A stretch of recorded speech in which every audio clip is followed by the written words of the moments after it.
Good evening, everybody, and welcome to Season 2, Episode 19 of the Forsaken Council. And tonight we're going to be discussing today's update, which has been an interesting one, and of course the upcoming arms race briefing. But who do we have with us tonight? We have, from my left to right, the wonderful Robin. Hello. The wonderful Snow Mexican, Ren. Hey, The Snow Mexican. George Apapagadabanoko. Hi. Brian Randick. Dear Kickside, it's me, Brian. I'm here to ruin your day. And the wonderful Andrew, the man, the myth that makes all the art and website. The wonderful Andrew's here with us tonight. Welcome, Andrew. Lovely to have you on the show. TSM is still away with work commitments, unfortunately, but I'm sure he's going to tune in. If not live, he'll probably watch it back.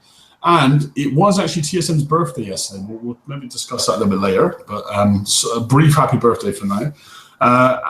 So Andrew's going to share the slides. Normally TSM runs through the slides.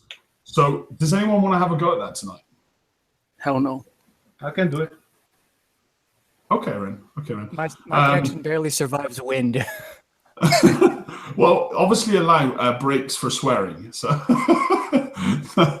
okay. Well, I'll lock on to Andrew and then take it away, Ren. Okay, so Andrew's sharing the slides and I'll be talking them over, right? Of course, yeah. Okay, so let's move on, Andrew. Next one. So I think everyone saw the release. There's all information about the raid that we need. Targets, prizes, points, penalties, and everything. We'll talk a little bit about the targets, about the points, and the prize list. Then the top prizes, and we had a whole bunch of changes to existing content, including probably good news for Icebreaker owners and not so good news for Gridiron Monolith drivers, especially those and George build. And George's here to talk about it first person. I know he's really happy about it. Really happy. Not. Yes, he's thrilled. Yeah, I'm freaking ecstatic. Thrill means leave. Yeah, I know that. So let's go. Let's move on. Mission overview. Everyone probably saw the blah, blah, blah about intercepting a transmission from Great Spader, Project 9, yada, yada, Legion. Anyway, same targets as last month, plus an elite target. That's the short of the story. And conflict is escalating, which tells me more difficulty in the existing targets. As we've seen in the 115 and 112, right? But harder to kill, probably doing more damage if you get in range of the rockets. Brian? Our contact is Vonnegut for Kurt Vonnegut. Also, Greta Spader speaks in the raid video, and she will capture moose and squirrel. Yeah, she has a Russian accent, hey? With the last name Spader, but she has a Russian accent. I wonder who in the office is doing Greta's voice. Maybe Will. I don't want the answer to that question. It's just a joke, man. Oh, come on. We all know that's Reagan. Is it? Seen him on the weekends, in his fluffy pink boots. And oh yeah, by the way, I forgot the show was on. So I'm here. Hi. Hi, Stu. Hi, Stu. We're live, aren't we? We are live. Oh yeah. Whoops. Yeah, let's go on. No, just don't forget the reminder there at the bottom as well. Following the May event, I'm sure everyone was already aware of this, but the Draconian mining bases will be replaced with Scorched Seas targets, guys. So no more Draconian mining bases. Yeah, those 95s and 97s, everyone loved to auto with one single ironclad. Gone. Yep. Which should come as no surprise because we've been talking about that for months now. Okay, so the usual start times: Ward Alpha 9 a.m. Pacific time, all the way down to Ward Epsilon, where I am at 1 p.m. Pacific time. The usual features will all be disabled. What Kickside is doing, though, it's relocation will not be disabled for everyone at the same time. They actually should only be disabled exactly when the events start in your sector. So you can still relocate after event has started in Ward Alpha, for instance, if you're in the other wards, except you cannot relocate to Ward Alpha where the event has already started. That didn't work 100% last month, but they kind of got close to it. So let's see. Okay. Arms Race is the second event in the Cold War cycle, as everyone knows. It's a 3-month-long cycle, as usual, as everyone loves. Short 3-month-long cycles. We'll have the Draconian Research Garrisons, and the go-to ships should be the Icebreaker, now much improved, and the Monolith, now radically changed. So we'll see. Event starts on Thursday and goes all the way to Monday. The 15th.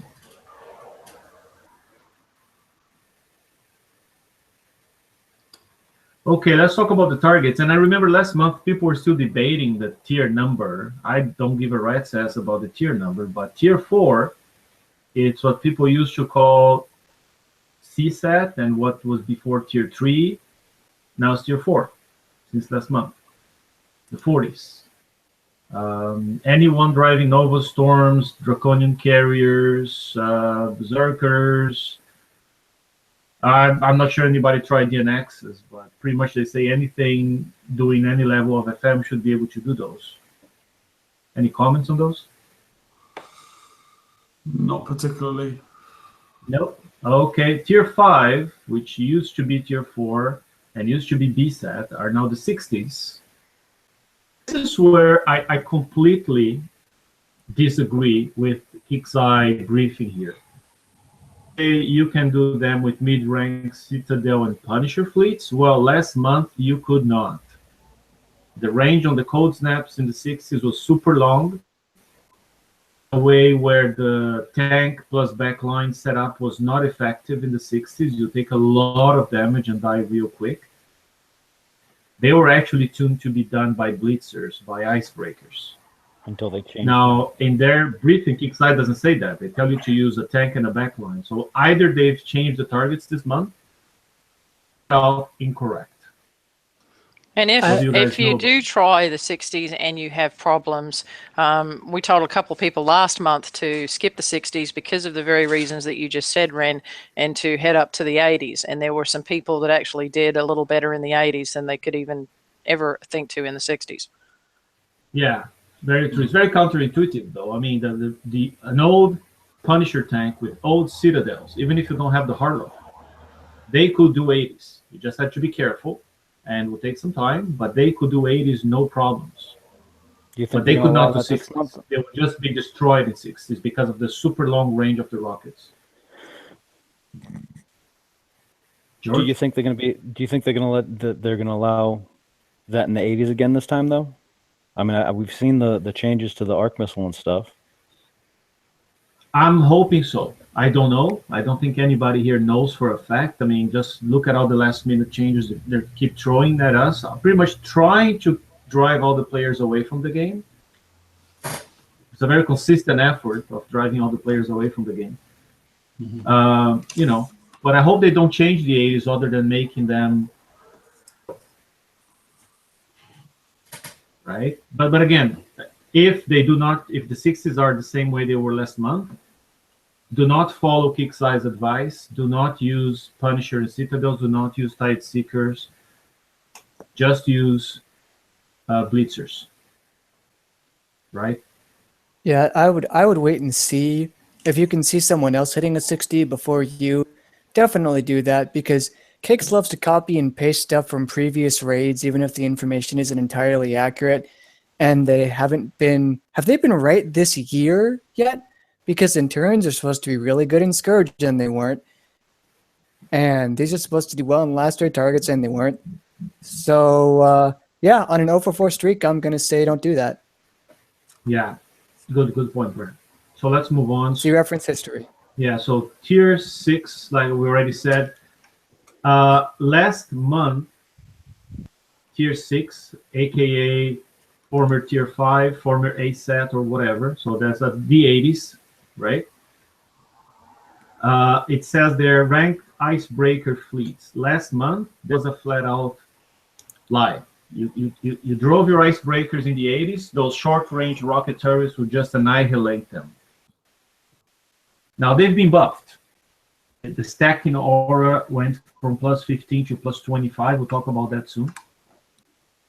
So maybe they'll do well. I don't know. Maybe they can do 80s now. I think you can end up having but monoliths are new. We'll see. The Citadel Punisher combos were doing well. Zealous and Citadels were doing well. Zealous and Imperions were doing well in the 80s. And I hope they keep doing well because that's so far the only thing they haven't completely changed yet. So are we seeing, I mean, are we talking about completely changed targets from last cycle or slightly tweaked or even tweaked at all? We don't have a word about that, Leo. Yeah, so we're all hoping and wishing it's the same targets, if anything, with just a bit more help. Yeah. If they totally change the targets, it's going to be a cluster. Well, of here's the problem, though, is that what we've seen in the 112s and 115s is that there's been constant tweaks. The arc missiles have changed. The damage has changed. I mean, honestly, I don't see you being able to take the icebreakers and driving the A set any different than last month. It's going to be the -1 net range that you're going to have to creep up on, which is, again, not how the damn icebreaker is supposed to be driven as a rocket. So their resistances went up with the buff. And that's kind of why I'm thinking that they'll make these targets more difficult. Well, right. Again, if they make the targets more difficult, then again, saying ranked icebreaker fleets are recommended for the A sets a flat out lie. Well, the thing is, we've seen so much changes to all of the items that we've purchased over the last couple of months that this just as well be raid 1 in the 3-month cycle because we're basically going into it almost unknown as to the fleets. It's actually even worse because they've changed what we've expected 2 days before the raid. So even if you were prepared, you're no longer prepared. Yeah. No, they've changed a lot last week and a lot again this time 2 days before raid. So the last 10 days have just been a mess. And some changes, again, I think in the long term, some changes are good. But in the short term, it just breaks fleets for a lot of players. And they're not accounting for that attrition due to those changes. The way that they've implemented the changes too is, I'm sorry, it sucked. It really has. Like the charged armor, there should have been some sort of like time frame where you could take them off and refit them at the old build time instead of changing it 2 weeks before the raid. Yeah, they didn't even tell us about tripling the build. Yeah, we had no indication of it, nothing. So surprise. Well, today was the same surprise. I mean, did we know they were going to do that to the monolith? Aura, did we know the buff for the? No, look, the monolith icebreaker was coming out. The monolith, we were specifically told it was going to work like the Monarch and Wake Tech, right? And we have a picture of one of those things sitting on our page now, showing exactly where that is, and that is not what we have. Not even a little anymore. That's what we had. That's what we had up until this morning. Well, George, but again, Doom even said on forums that the aura was changed from where it was supposed to be to where it is to avoid people from driving them all stacked, as you had proposed in your article. And unfortunately, a lot of people saw that as a great idea, which it was, a great out-of-the-box idea. But Kickside didn't like it and just killed it. 2 days before the raid. That's not acceptable. I agree. I can see a lot of people walking away from this raid or, because they've invested in monoliths in a certain way and now they're useless. I mean, not useless, just a lot less effective. Blitz targets. Can we go back? Can we go back on page, Andrew, please? Sorry, tier 7. We're going to get down to the whole discussion in a moment, guys. Tier 7, that used to be the S target, the elite target, whatever you want to call. If people can do that, if it's similar to what we saw in the preview, and there are videos on our page, on my YouTube channel, there's a TSM stream. I think, Stu, did you have a video too on the 100 target? Not sure. I think I did, yeah. I think you did, yeah. Okay, cool. I know you had some uncover some autopilot bugs with the Icebreaker. I remember that. Anyway, so it's one target. It's hard. It's supposed to be tackled with monoliths being driven in a tank plus backline setup. There will be shrouded targets. Yeah, just in the target. So we saw that in preview. And we'll get the to one it. thing about the payouts, very high. We'll talk about payouts, but the payouts like almost 5 million points. Rue? It's an even 5, I think. Or is it 4.9? 4.9? It's 4.9. That's right. I'm sorry. Rue, we're going to say Yep. something? And just a point on the shrouded targets that caused a little bit of angst in the preview when we were testing the 115 for the first time. Unless they change it, in the center of the target is an area that has shrouded, that is covered with the shroud, kind of like what we saw with the Reaver targets. Past that, there are turrets that are uncovered. The only way to get rid of that shroud is to kill everything that is uncovered, which means you have to drive past that shroud. And underneath that shroud is a bunch of Cerberus rockets that will fire on you as you drive past. You cannot stagger your ships driving past that shroud, either in the 115 or the smaller shroud that's in the 84 Blitz target. You have to be stacked together in order to get past that shroud without taking damage. And I mean totally stacked, not gridiron a little bit in front and then your ship's behind. I mean like right on top of each other. And so if you don't do that, I was just going to say totally stacked and non-stop. And Don't yeah, exactly. Stop, don't blink, no stopping. Just go. No stopping. Yeah. And if you do stop, you're going to feel it, and you're going to feel it into next week. So pay attention. Watch somebody else hit the target, and Andrew's got a picture of it on the screen conveniently. There you go. Yeah, that whole section there in the center is lined with Cerberus, which you can take no damage from as long as you are screaming past it all stacked together with reasonable speed. So And that was done on purpose because that pretty much takes citadels and any other slow ships out of the equation. You need about 50 combat speed plus to drive past without taking damage. It also So makes you the have to- driving. Go ahead, Brian. So you run straight up the middle at full speed, fully stacked. And then because now you can't stack your monos in your grid anymore, you have to do some weird stopping nonsense strat and pull your grid out in front while making sure nothing is in the fire range and Well, you're you're not in down. range. Yeah.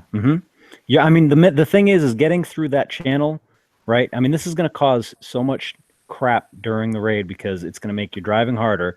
You come out of that thing screaming.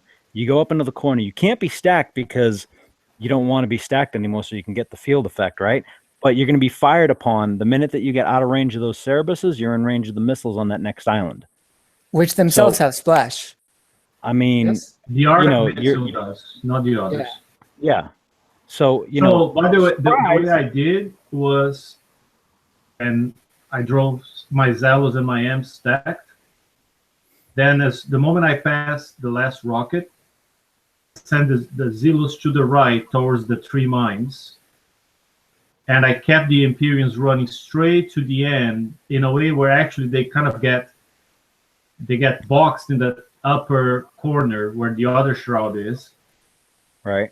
So if they don't get to kill the turrets, like with the Zealous playing spotter for them before they reach that corner, they're boxed in and they'll take damage. So with the monoliths, it's not a problem because the damage they do is much higher. But that was If my it's in the tactic field. in If there, it's in just the to field. split the tank to the right. And just a point that was raised in chat, somebody had said, what about sending one ship in first and killing the turret, or sending one ship in and then going back and get the citadels? And that will not work because all of those turrets that are over on the front side, you have to kill all of those. And there's no way you're going to do that with just your tank, at least, and not take a week to do it. So there's no way to send in your tank only, take care of the turrets and uncover the shroud. You're going to have to take your whole fleet through. And Yeah, I tried, it'd by be out the of the way, I range. tried leaving my monoliths on the outside of that top shrouded area, on the outside, and just walking in with the tank. Range barely touches the first turret, so I don't think it's a good idea. I'll try again, but I don't think it's a good idea too. But So a quick and general point about this is, they've kind of changed the way that we're supposed to drive our fleets now, and because of that, they need to change the targets to reflect that. And considering how long it took them to make this change in the first place and the timing of the change, I don't think they're going to do that, and I think it's going to fail miserably for them. Brian, I kind of disagree with you, just because I don't think they changed the way we were supposed to drive. They always wanted us to drive them as a tank and backline. The way of driving them stacked. It was never their original intention, and the target was not designed to drive them all stacked. Except for that. See the arc missile that hits your back line. Yeah, that's not. You have to have some sort of. You have to be close, otherwise the arc gets you. But the other thing is, they based it on existing technology, which some of us understood the mechanic very well, because we had used it in the past. It's not our fault that they didn't understand the mechanic as well as we did, and we came up with an original thought. If that's the case, then you know what? You let us use it for this damn raid, and you change it for the next damn raid. You don't screw. I mean, the majority of the people that built these now are doing something similar to the offset stack. Yeah. No, I agree with you. I'm just saying I don't think in their minds they ever designed the target or the fleets to be driven stacked. That was something creative players came up with. Right? And now thinking out of the box is clearly being penalized. Yeah. Oh, I mean, yeah, that's also includes. I mean, any gamer, any true gamer that thinks out of the box and then is penalized by changing the rules of the game will walk away from that game. Yep. That also includes knowing the mechanics and how to play and having a better knowledge of the game than the people who designed the game. Which, thanks, George. Good job. Congratulations. Yeah. Anyways, here's my comment though. Okay, despite the changes, last-minute changes or not, see how the monoliths can be called a skill hull.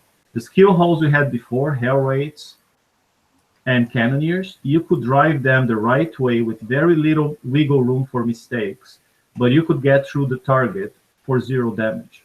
But okay, look, Ren, I'm going to stop. I do not know of anyone who can do that target with monoliths and gridiron for 0 damage.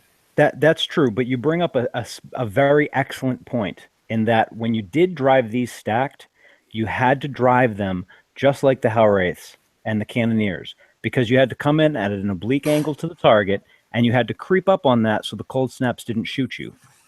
Okay?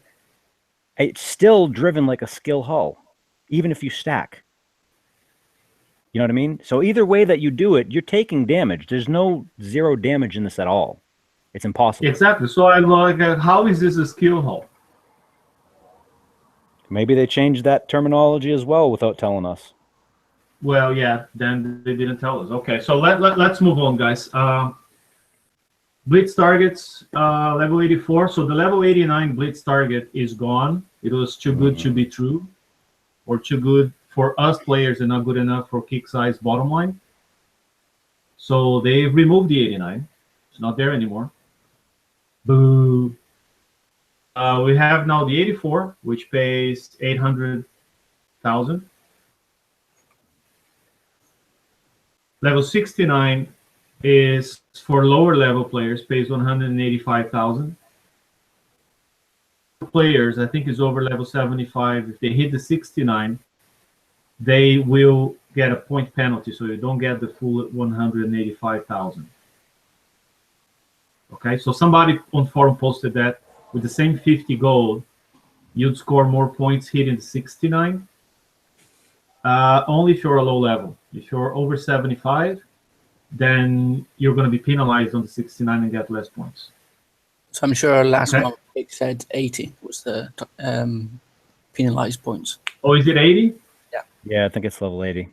Oh, that's better then. A lot of players on that band. Okay, so these are the Blitz targets. Not as good as last month, but let's see how much damage, how much time they take to do. I don't know, but I wish the 89 was still here. That was a good thing we had in the last raid. Everyone loved those. If you're too low level to do the targets and you feel like they're too hard for you, but if you have any ships from the last cycles, there are 2 campaigns you can use based on last cycle. So there's Dark Depths Elite. If you have Centurions and Punishers, you should be able to do those targets. And Dark Depths Normal, they don't pay a lot of points, but they're usually enough for you to get like 2 million points total or something like that. I think even 4 million points total after you do them multiple times. Which, if you're a low We level, don't have is more enough. information. I was just going to say, which, if you're a low level, there are a lot of tokens in this raid, and I know we're going to go over the prizes later, but don't overlook, you know, even if you're competing the other targets, don't overlook sometimes easy points. Yeah. Yeah. And we don't have, Kickstarter didn't publish how many points they will pay actually, but it's usually low, but they usually add up to somewhere between 2 and 4 million points when you do them all available times. I believe. So here's I believe, Stu, you had something positive you wanted to bring up. Why, fuck, I did. What? Sorry, I thought you said in the side chat there, buddy, that you had something positive. He was admiring. I definitely do. Yeah, and then I called him out on it, and it was like, The well, colours on the slides are like really good tonight. Like, yeah, like 10 out of 10 for font, Andrew. Well done. and Andrew, Yeah, Andrew, that's our my game on positive for point. today. Kickside Okay. art game, usually on point. Hello, focus. Here. I got this. So points for tier 4. I don't remember. Have they changed from last month? Because I took a look at tier 6. Tier 6 is the same as last month. I think they've changed. I don't think they I'm have. gonna look at tier 6 because I'm not sure it was the same. I feel like it was 3.7, but I'll take a look. I'll see what I can find. Okay. Well, right now we have 3.5 million points, which in my mind, for everyone there who builds Zealous and Imperions, if the targets again are the same, it's not a bad deal. You know, or Citadels and Zealous tank or Tide Seeker tank. I mean, it's a good deal if the 80s are the same, and I hope they are. You know, 3.5 million for 3 targets. It was a good pace. I could grind my points just from that. And I think it's far more worth your coins to do that instead of trying to do tier 7 with Zealous and Imperions. I've been trying throughout the week to do that 115 we have in game. It's doable, but I don't think it's worth it. You know, unless you're running like a Grease Monkeys to repair them in your base. Mm-hmm. And tier 7 is 1 target, 4.9 million points. Certainly the best use of your time. If you're pressed for time, but you have coins, that could be the best strategy if you can figure a way of doing them for reasonable coinage. C and B sets are the same as they were last raid. Tier A 60. is, yeah, it's the exact same numbers. A is down 100, 200, about 250,000. It was about 3.74 or whatever. Awesome. The 84 is the same as it was. The 69 is the same as it was, and the S is obviously new. So there you go. So I can see the 83 and the 85 are paying less. Is that right? All of the them. targets are paying All of less. them. Okay, so it went down a little bit. That's last month's. It is live on screen. Thank you, Andrew. Thanks, Andrew. So inflation is taking its toll, right? But, you know, also, I mean, for those of you that do want to blitz, 8 million for 50 coins, there might be players that can't do a tier 7 target for 50 coins. Do you know what I mean? So it's an option. Yeah, it's an option. But the 84 also has changed too. We saw it in the preview server. So, although Andrew Yeah, did the do it 84 really was well. ideal to be done with Icebreakers, apparently.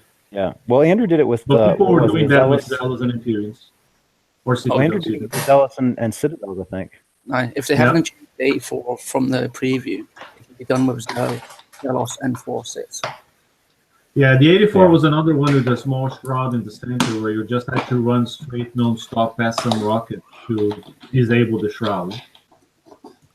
So if they are the same, we kind of already have the videos up from preview. People should take a look and get ready to drive through them. All right, let's go. What else do we have? Uranium. Uranium, the usual, Manowars, 99, starting on Saturday. Some uranium bonuses as you hit some point thresholds in raid. See, Nothing new here. I reckon they should just get rid of the U because it's not worth it. Yeah, it's not.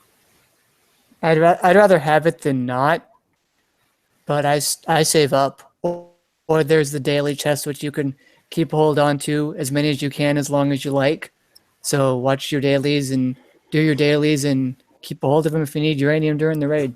Yeah, and I always save some low uranium retrofits to be done during raids, so I don't eat up all my uranium reserves with expensive retrofits. Try to plan your R&D if you're still doing that. Yep. Of you. Prize list time. True. Prize list. Prize list. Who wants to take a crack at that? Who wants to talk about the Sloth? I missed that preview. Right. Oh, I did not. Talking about the Sloth is Stu demonstrated the Sloth very well in my base yesterday. I did indeed. You got wrecked. Haha. Get wrecked. Get good. Get on my So level. Stu, And then why don't you talk about come out with? this is But no, Sloth was friggin' awesome, dude. Like, I had so much fun with that. I only managed to hit a couple of bases. I wasn't in the preview for long. I got Robot, and then shouted in comms, Skynet down. John Connor can thank me later. So I was really happy with that. But no, it was actually a blast. Like, I mean, I thought it was going to be boring because of the slow combat speed, but like the range kind of makes up for the slow combat speed. And it was exactly like Vendettas, except you just had to move them earlier than you would your Vendetta. And So- holy splash! How many were you? Yeah, how many were you running? Because I had anybody. I that had came- 3. Yeah, anybody that came in with 2 or 3 on mine, unless they came in and prepped out the gamma. Well, it's all just about your tanks as well as the Sloth build. So, I mean, like, you got to have, like, a couple of decent tanks in front of it, otherwise you're not going to do anything. Like, I mean, if you could stop Prides and Liberators before the Sloth, then you're probably still going to stop the Sloth. For me, talking about the Sloth is too much effort, too much work. But honestly, the spread I thought was quite cool, actually. That spread saved my life a couple of times. Like, it was picking off turrets. Splash are monster, aren't they? Yeah, well, that spread was actually, picking off turrets I would not normally be able to get to, and that helped me a lot. Yeah, I did a video put, on it. If you look at Robin's base, that spread destroyed her. Sorry, Robin. No, that's okay. I've never said I had a great base, but one thing that I did do was I put on 2 of them. I put the high velocity rounds in and took the new special off. And Yeah, I did too. Yeah, there was a couple bases that I attempted to hit, and there was a couple that I actually did hit yesterday.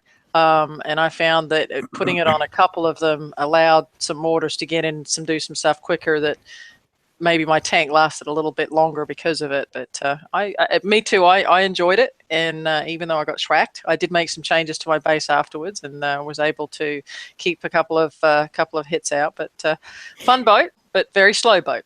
Yeah, see, it's funny because the ones that I built, I had more success when I had more judgments on it and the high velocity rounds than the special and the new mortar.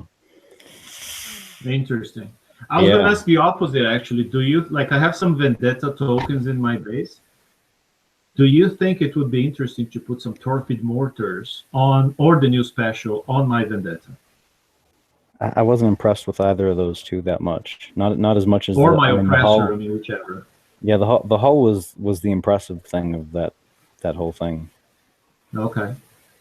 And I was going to say something. I mean, every month, Kixeye releases some time-limited campaigns with some interesting prizes, and people go like, "Oh, I don't have Conquerors. Oh, I can't do blah blah blah." And I see here the Vendetta for 2 million points, the Coaxial Firestorm for 1, or the Judgment, and the Resonance Capacitor. I think that's still a pretty neat combo that I still use quite often. The Vendettas with tier 6 tanks, I still use that quite often, and I like them.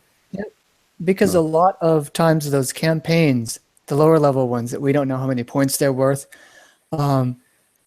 a lot of people probably already have the sits and the bottom left side from the FM.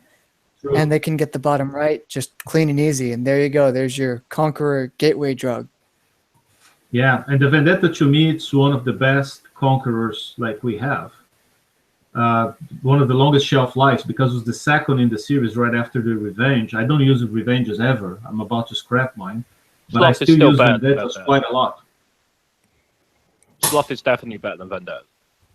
Okay. Well, but I'm saying yeah, people, but the Vendetta would be like Rant at a good gateway drug, right? I like, Yeah. well, with the Sloth, I had an issue when I got caught by Robin's mortars, and that thing just sponged them. If that was my Vendettas, I'd be dead. Okay, yeah, because of the difference in armor, I suppose, right?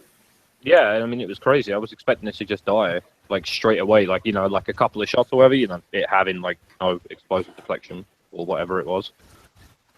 So I was really shocked. Okay. So, I mean, cool. I think that's it for top price. So, guys who build the icebreakers, just final question. Now with the buffs, do you think they're worth it? Would you recommend people going up on the left side of the tree and redeeming them? Depends on how they perform this raid. I want to see how they perform this raid before I make the decision. Like, yeah, I'm I'm gonna going to go. We have no idea. I mean, the people that already built them are probably already had started stripping them to equip their monos. So, you know. And you know, the prospect of, I was going to say, the prospect of having an autopilot fleet for the next year of Forsaken missions is very alluring. If it's right, if it's worth it, then I'll do it. Well, we only have 1 month left of the cycle. Yeah, but then So they're if going you're to building be. them for the raid, I would not. Yeah. Okay. So I don't know. So I guess the message then is check the TFC page late on Thursday after raid starts, and we'll see some feedback on how the newly improved icebreakers are performing. Then we'll know if they're worth it. But you know, I would advise caution there. Yeah. Fair enough? Yeah, definitely advise caution. Okay, let's move on. So Token Fest. I mean, the tokens, I think, have suffered the highest inflation of all prices. I mean, the 24 hours at 3.5 million points. That's the one that went up the most. The flagships are they the same price as last month or 10 million points cheaper? They're 10 cheaper. The MX is 2 cheaper. The Harlux is the same. Why is the Gradient in there? They just gave it away to TLC for crying out loud. Yeah, for everyone who didn't do the TLC, I guess. Who won the flagship. Well, I wouldn't get it. I mean, I'm going to be running. I think I'm going to be changing to a Zealous tank. We might, because it was working actually better than the Gridiron tank. Yes, it was. Right, so that's a good point. I mean, if you didn't get the mono in the Gridiron mono in the TLC, I wouldn't spend 30 million raid points on it. Not after today, I wouldn't. But I would definitely spend Not 8 at all. million on the Imperion MX Prime. You know, it buffs the Zealous a lot. It gives a lot more resistance to the Zealous and the other Imperions in the fleet. But wait, there's more. Well, and There's just remember too, for those that are out there that are contemplating whether they even want to do the raid or not, or those that struggled with the last raid, remember these types of targets are going to be our FM targets. So even if you can't participate fully in the raid and get everything that you want, you need to work towards having a fleet for after the raid for the new targets. That brings up a whole new subject. I'd say, if anything, I would pick up the Citadel, the Harlock Citadel, and tokens, you know, and the Tide Seeker and tokens, and just have that fleet going if you don't. If you do, you might consider the Imperion and the Imperion tokens, you know, if you're not going for the top prizes. I mean, these would be my priorities if I were catching up. See it in the build tokens for ships as well, right? Man, there's tons of them. It's huge. The unlocked store is huge, and it's token fest. I mean, it is nice to see the 10 Icebreaker tokens in there. I mean, they were needed to be in there, as far as I'm concerned. So it's nice to see them in there. All of them, right? With all the changes. So, I mean, I would prefer that Kixeye gave us some free tokens to atone for their sins of changing everything last minute. I mean, that was really uncalled for, really inappropriate, horrible customer service. You know, they're going to say that's why they offered the Odyssey TLC again. They should have waited till Tuesday. Yeah, the Odyssey TLC came out because of the mono buff. Right? Well, yeah, but they're saying that's why they would probably say that's why they redid the Odyssey TLC. No, the Odyssey TLC came up because of the mono buff, so now it changed whether or not you wanted the mono. I think you're right. I think you're right. I'm just saying. Yeah, I mean, I love the fact that they have all those tokens. I don't know that I like the 3 million price point on the mono and the Icebreaker one, since, you know, people are going to have to refit because it changes 2 days before the raid.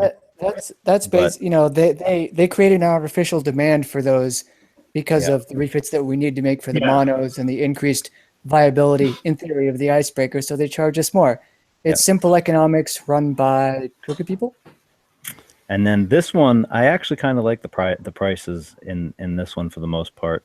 I mean, the Yeah. Tideseeker is really good at 1.5 million. The Phalanx 4 at 600 grand. Everybody should get that. I And the don't know that frontline there's no countermeasure. other way. Yeah, there's no other way to get the Phalanx in the game, is there? I thought it was in It's in the weekly. Can I Oh, ask they a put it in the question? weekly finally. Good. Can I ask a question? How much VXP is a medium VXP token? Usually 5,000. With the Monolith, it's 6,500. Yeah. And so I would definitely advise, I mean, like people getting we'll talk about the Ragnarok mortar, people getting that for their Imperions. I would totally advise you get the tokens, the Imperion tokens. They are not too expensive at 1.7 million per day of token, and you have 10 of them. Kixeye's fixing the build time for the heavy Ragnarok mortar, so it's going to be around 3 days, I heard. And the Which Judgment means Mortar. with those tokens, you can probably equip 3 ships. And the Judgment Mortar, they're fixing that too. Yes. It's okay. Nobody Yeah. freak out over that. Freak out over everything else, but not that. Okay, guys, let's move on. Then we go to the locked store. The locked store, we have 2 of those crazy prizes that are only available until Saturday morning. Oh, really? The And- D6A, which has no use No, anywhere. I wasn't even cursing about that. I just looked to the bottom and seen them at 10 million again. Yeah, and the good old charged armors are still 10 million a pop, and you can only get 5 pieces. So if you think they now became very interesting for you after the changes, you probably can only get enough for 1 fleet, 1 armor per ship in the fleet, no more than that. They are the most necessary of luxury items. Technically, technically price inflated because the A set went down. Yep. Unless you can on S sets like a god, but if you can on S sets like a god, you probably already have all the C1Ms and Xs you need, want, whatever. Unless you didn't redeem them because they weren't that good, like it's my case. A luxury item I in the have sense that. Sorry, go on. I was just gonna say I have some of them, but I didn't redeem as many as I could because they weren't that great. That's all. Go ahead. It's like calling water a luxury item. Yeah, a luxury item in the sense Come on, if, Brian. if you consider not dying a luxury. Yep. Basically. Yeah. Okay. So the Gale Defense 3 is very inflated. I would not pay $5 million per Gale. You know, just saying. Move on. The Sloth, I think we had a good discussion about it. Stu, you want to talk a bit more? Stu and Robbie, you were in the preview. You want to talk a little anything else about it? No, I think I covered it pretty well. It's a beast of hull. I like it. What more is there to say? Yeah. So once you've cleaned, Okay, cool. So it takes 2 days, 6 hours base build time. It's a good base build time. 30-minute base repair. It's very good base repair. Can I ask you In guys? theory, So I was just going I to. was just going to say, I don't think you need armors on it, do you? You don't have to, but I used a couple on there just for shits and giggles. Okay. Just so I couldn't kill him. If Pretty anything, much. I would put some speed armor on it. Some Yeah, I streamline was going to run cadmium or that next time. Yeah. Okay. So the one thing about the Sloth I just wanted to say is the more you add to the fleet, the longer the remote range. Is that right? By 10%? Oh, yeah. It's a beast. So 3 of them in a fleet, that means you're going to have 130% extra range on your mortars. Is that Yes. right? Yes. Yeah. Correct. It covers an That's very insane- important. That's very important. I don't think anybody should go for less than 3 if you're going to build these hulls, right? Yeah, I'd say 3 minimum. I mean, Three's you a could good probably number. get away with 2, to be honest with you, but... Okay. On shitty basis. Oh, it depends. Like I said, it all depends on the frontline tank.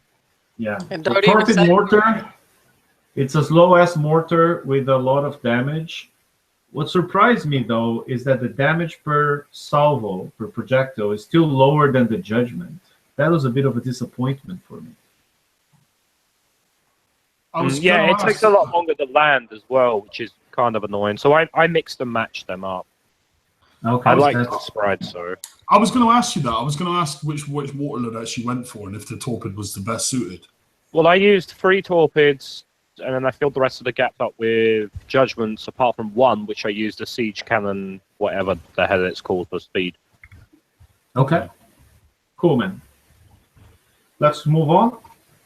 move forward. And the enervated explosive. So that's the special that gives a lot more splash and a lot more damage and a lot more spread. So you can pretty much blanket the base with mortars. That's my impression.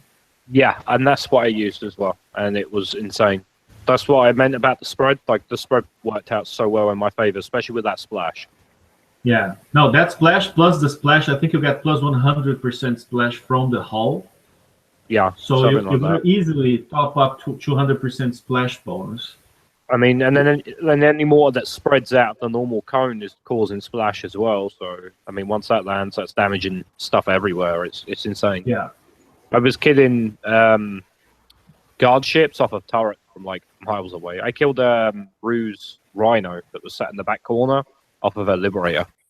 And I managed to kill her 2 hyenas off of that Liberator. Yeah, I'm thinking anybody who still has level 7 turrets in their base is screwed, because level 7 turrets will just evaporate with this mortar. Oh, yeah. Against this mortar.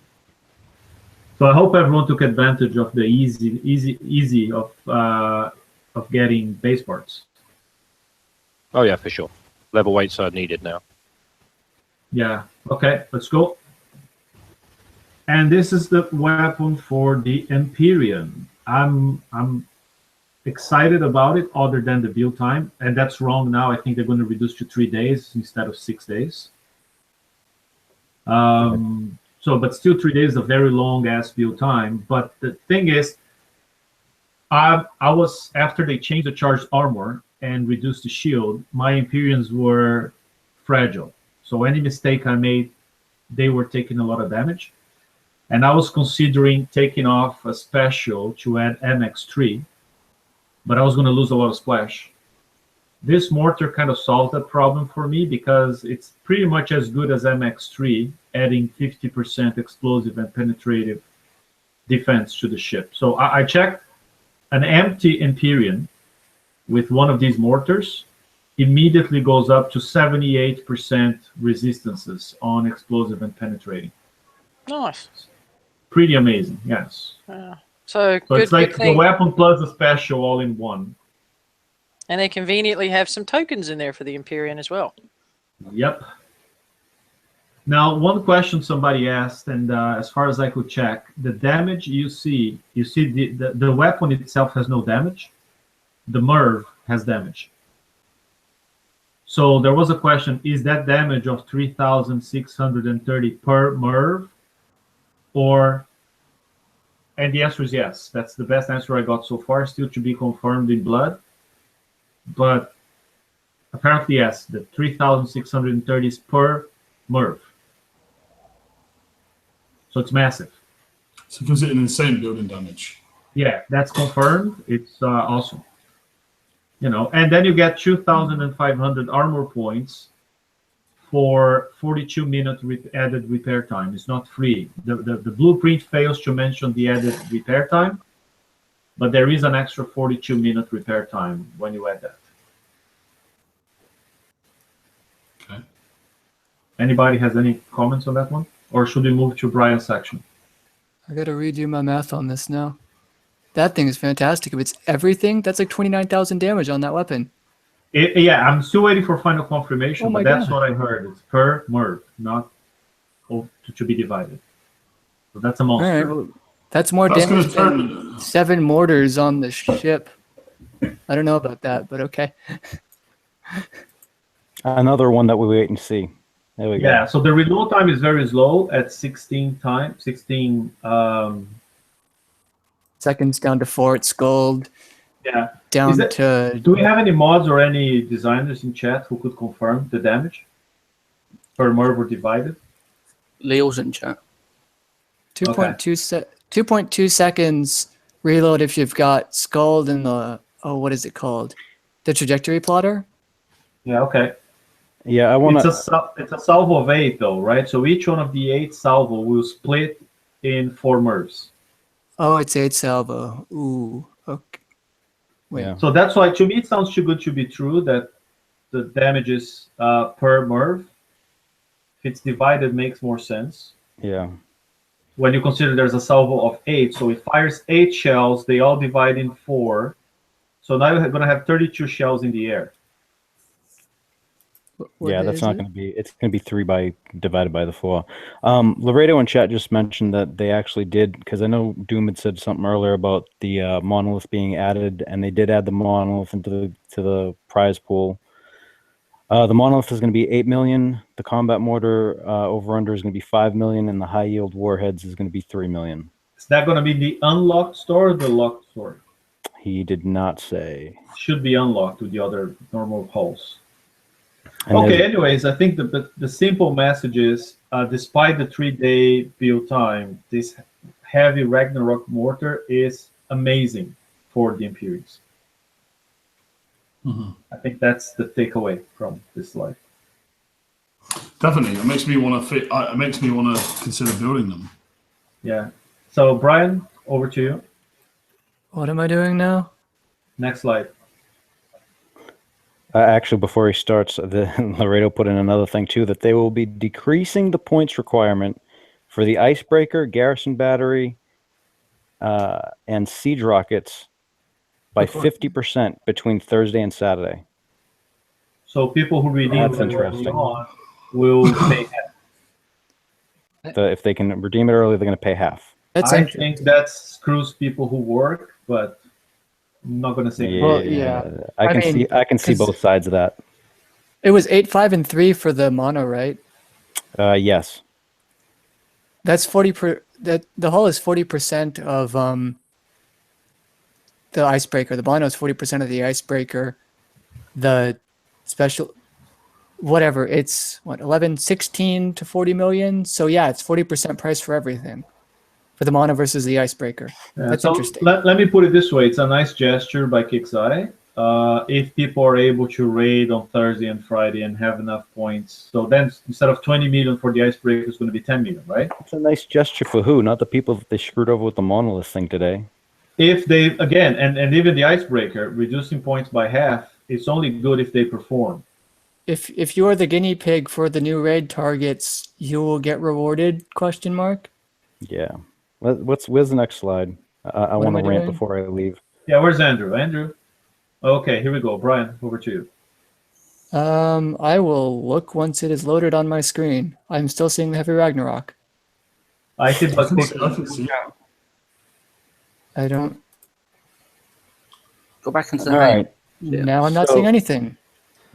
I'll start it until he gets it loaded. okay, George, go for it. They increased the auras for the pen defense and explosive defense on the Icebreaker from 15 to 25, which is good. Oh, there we go. Unless you had stripped your Icebreakers to build monoliths. But whether or you? not that I did, yeah. Whether or not that actually allows you to drive differently in the A sets, I think is still to be determined. But it might let you plug through the S target for some decent points. I don't know. When you stack 4 or 5 ships with that aura, each one of them contributing 25% to the resistance, that should make a significant difference. All we need to see is how much more damage the targets will be dealing. Right. Well, I mean, I don't know if you're going to be able to drive into the cold snaps in the A set. That's the catch. I mean, that was how we were originally driving them. Didn't TSM do a 115 with his Icebreakers in Visago? Yep. For not dead? He did. Anyway, long officer names will no longer overlap with the assignment drop-down in the Great Hall pop-up. Okay. Everyone wanted that one fixed. We know how important that bug was to fix. Thank you, Kixeye, for finally fixing that. Fixed an issue where when 2 different types of charged armors were equipped, the wrong charged armor health bar would be reduced when taking one of the particular damage types. Oh, that's important. They really like unnecessary apostrophes. Fixed an issue where campaign relay towers were not being removed from the map after a campaign was completed. That was annoying. Thanks. I noticed it. I didn't care. Oh, fixed an issue with the Gridiron's monolith where the aura was not displaying in the correct place. George. Horseshit. Absolute fucking horseshit. They did not fix any issue. What they did, there was a visual glitch because it was in the right place, just like the Wake Tactical module, just like we were told from the beginning. It was not fixed. What they did was they moved it and changed the aura so you could not stack anymore 2 days before the damn raid. I'm not happy about this. This is absolute fucking bullshit. Pardon my French. Saying you're not happy is a great understatement. I think it might be nominated as understatement of the year. Possibly. I mean, the thing that I don't understand is that changing it the way that they did, right? Changing it to the way that they did actually screws players over. If they had changed it to where it was, it wouldn't screw anybody over because you could still drive behind if you were driving like that, which I don't know anybody that was actually doing that. So just to clarify, I'm not going to assume everyone's deeply familiar with that. So before, the ring was being displayed as you see it now, but the actual aura was offset closer to the gridiron, right? Right at the midpoint of the gridiron, that's where the aura actually started, and the ring was offset to the back. Right, exactly. Now, everyone expected that the ring was going to be moved forward to show where the aura really works. Instead, they moved the actual aura to where the ring was being displayed and said, that's it, folks. Let's not forget that the initial fix moved everything back 3 inches behind the ship, and then when everybody went ballistic, then they moved it back, but still not back where it was. Right. Here's the thing, though. You know the problem I have with that? The reason why...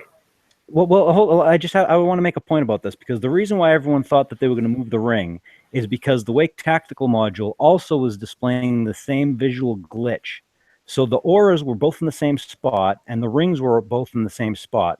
And since the Wake was a visual glitch, and it's not like we tried to hide what we were doing with these builds. Everyone knew what we were doing, right? There was 3 articles. We talked about it on the TFC show. It was in the forums. There was videos. Everyone assumed it was a visual glitch, just like the Wake Tactical, because that's what we were told it performed as. That was the example that we were given. And when we tested where the field was, it was exactly where the Wake field was.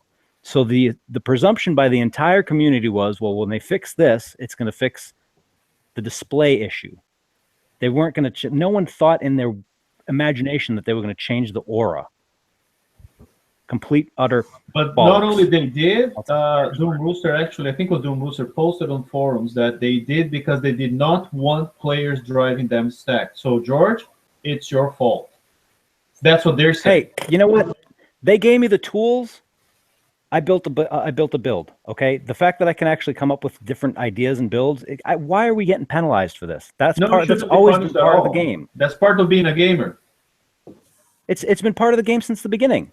This is 2 raid sets now that they've changed the raid to specifically counter my damn builds. That's bullshit. Yep. So anyway, what I wanted to say though is, I think their first release today, where the ring and the aura were actually about 3 inches far away from the gridiron, that made more sense than their final solution because. I mean, the final solution now with just an inch behind is like it breaks the stacked build, and it's not useful for people running a backline because it's too close. You got to keep the backline too close to the lead tank, and then you take splash from the arc missiles. The first solution was at least good for people driving tank and backline because you could keep the backline far back enough that you could handle and drive around splash. Now you can't. So it was never in a way that's bad for stacked and bad for backline. You know, it's one of those compromises that don't make anybody happy.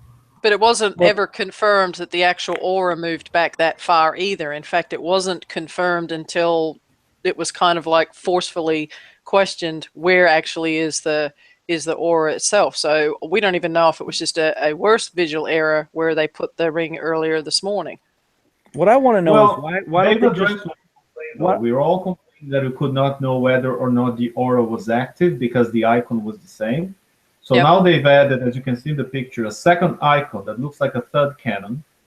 When that icon is up, that means your ships are being affected by the gridiron aura. Yeah, no, and I'm happy that the ring and the aura are in the same place, and I am happy that there are symbols indicating now. As you saw today on the TFC page, there were still people that erroneously thought that the blue shiny up arrows were meaning that they were in the aura when we had to explain to them that the mono has its own aura now. Right. Yeah, so I'm happy that the ring and the display are in the same place, and I'm happy that they put these things on. I am not happy that the change came 2 days before the raid. I'm not happy that they at least didn't bring it up prior to, because the way I feel about this is that all of a sudden, the last day of the TLC, people went out there and spent time and money getting the Gridiron Monolith and had these 20-day tokens that have already kicked off their builds and started their builds based on being able to do it the way it was in the game, which is what everybody expected. And then now all of a sudden it changed the next day, 2 days before the raid, conveniently after the TLC was finished and after everybody had built their monos based on wanting to keep the speed of both of the fleet and the backline the same. And that I have a real problem with. Can you imagine how pissed off people are who spend their 120-day token for the Gridiron Monolith to build it for a stack driving, and now we're surprised by that? Yep. I've got here's the thing. Why don't exactly because of that? Why don't they just give us the damn build and go, here, you know what? This is the complete hull. Because obviously we don't want you thinking up different builds. So here it is. This is what you get to use going forward. Because that's kind of what they're doing. They're trying to box us in even worse than we already are with the split and everything. Would you like some cheese with your wine? Oh, shut the fuck up, dude. Well, but it isn't those two, because obviously they did you not say wake up. Rockaport or Camembert? They did not wake up first thing this morning and say we're going to change the mono aura ring, and that's the biggest beef I have with this, is because they've obviously known this for a couple of days, and the proof of that is that there was a different mono ring in the preview yesterday, so we know it was at least yesterday and at least probably the day before that, because Billy Bob, the developer, was working on it. If they'd have set it up front in the TLC and said this is what we're going to do, but there are so many people that have totally feel hosed because they built their ship based on the way it was in the game, used that token, and now they're pissed because they've wasted that damn token, and now they're either going to have to completely drive differently, move things around, or change and do refits. That is I can't even think of the word without using naughty words, but that is so egregious. Bullshit. It's not funny. I've got something that will virtual show of hands. How many people here think Kixeye is in way over their head with these 3-month cycles? Artist rendition. Thank you, Andrew. I would have to. Perfect. I don't know if it's the 3-month cycle. I don't know what it is, but something is off. Something is absolutely off. I don't know if it's the 3-month cycle. I don't know what it is. But I mean, look, and before I go, because I have to go. Before I go, just for everyone that's gotten hosed by this, some testing and some of the players on the TFC have brought an interesting idea to light with the Zealous, because and looking at the Zealous and some stuff, there's a duality countermeasure on that, which actually fires at multiple missiles all at once. So I'm going to actually try a Zealous tank, if I can get the tokens early enough to refit one, with Phalanx 3s, so the duality can blow its load completely first, and then the Phalanx 3s will have the same accuracy as the Phalanx 4s. And from what I've seen so far, the Zealous absolutely outperforms the Gridiron, and more than by 2 to 1. So losing that field and using the Zealous is probably going to be the answer going forward until Kixeye fixes that, quote unquote glitch. So, but on that note, yeah, this is crap. So everyone have a good evening. I will talk to you guys on Saturday, Friday, some point. I don't know, but I gotta go. Later, George. See you later, Jeff. So, George. I think Andrew had something he wanted to say. Yeah. Well, I mean, it's been a rough day today, hasn't it, with the update?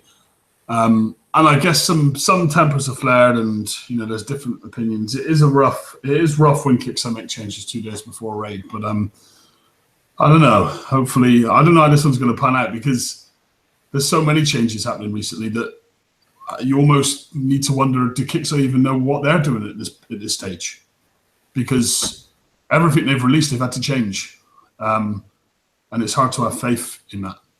It's hard to have faith in the items we're receiving now, because it's hard to even understand if they're even testing it, to be honest. But let's try and take a look. Now, for anyone that knows the show, TSM, you know, he hosts when I'm away, and it was his birthday yesterday. So a happy birthday, TSM. He's 65 as well, so he's getting on a bit. He's nice, about 106, isn't he? About 106, but I did actually prepare him a special present. He's really, really going to love this. So, Mark, if you're watching this in playback or you're watching it live, this is a birthday present from me to you. Are we going to have pixelated art for this? What comes out of this I box? swear to God, if a dick comes out of that box, I'm so done with this show. It's a special present from me to Mark while he's away, working away. So Better not be your it is. penis. No, go on to the next slide.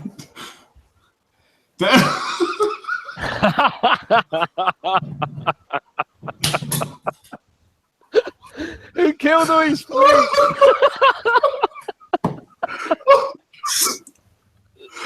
Oh my God. Mark. I'm so pissed.